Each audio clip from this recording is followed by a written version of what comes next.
जय माता दी।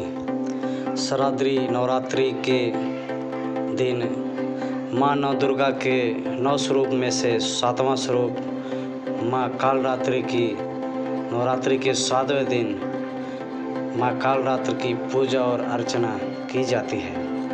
नवरात्रि के 7वें दिन यानी महासप्तमी पर माँ कालरात्रि की पूजा होती है। माँ कालरात्रि का स्वरूप उनके नाम की तरह कि घने अंधकार सा काला है।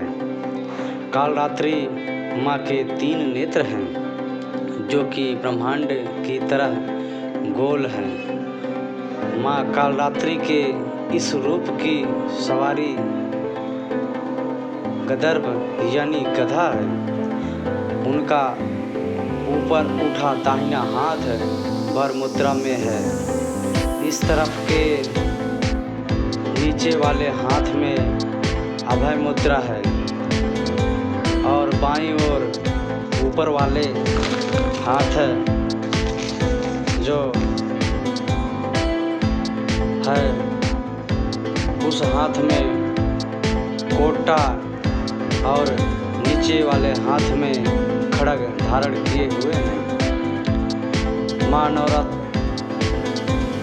माँ कालरात्रि नवरात्रि के 7वें दिन देवी पार्वती की कालरात्रि स्वरूप की पूजा की जाती है। कहते हैं कि इस रूप में माँ ने शुभ और निशुभ राक्षसों का वध किया था।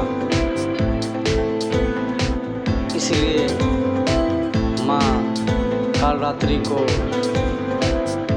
माँ दुर्गा के 7वें स्वरूप कालरात्रि के नाम से भी जाना जाता है। माँ कालरात्रि को महायोगेश्वरी, महायोगिनी और शुभंकरी भी कहा जाता है। लोग इस नाम से भी पुकारते हैं।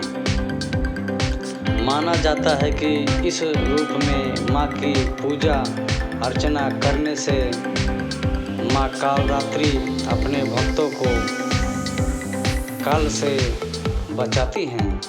यानी कि कालरात्रि माता कालरात्रि की पूजा करने से जातकों को अकाल मृत्यु से बचाती हैं। तो माँ कालरात्रि की पूजा विधि के बारे में बात करें तो माता देवी पार्वती के कालरात्रि रूप की पूजा करने के लिए सुबह और रात्रि दोनों समय का शुभ माना जाता है।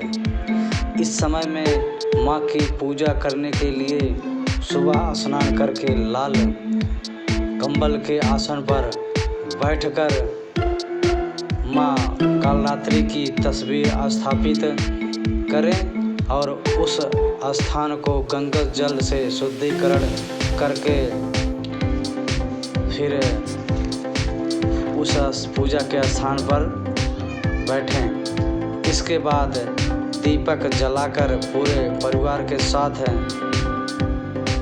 माँ कालरात्रि की जाप करें और दुर्गा चालीसा का पाठ करें और फिर माँ कालरात्रि का हवन करें। इससे माँ कालरात्रि की अति प्रसन्न होती हैं और माँ कालरात्रि को गुड़ से बनाए मालपुए का भोग लगाएं, क्योंकि गुड़ से बना हुआ मालपुआ माँ का अति प्रिय होता है। और यहाँ तो रुद्राक्ष की माला से माँ के मंत्र का जाप भी कर सकते हैं। इस तरह से माँ की पूजा और अर्चना करने से, माँ कालरात्रि की आराधना करने से घर में आने वाले संकट और सभी कष्ट दूर हो जाते हैं। जय माता दी, जय माता दी, जय माता दी।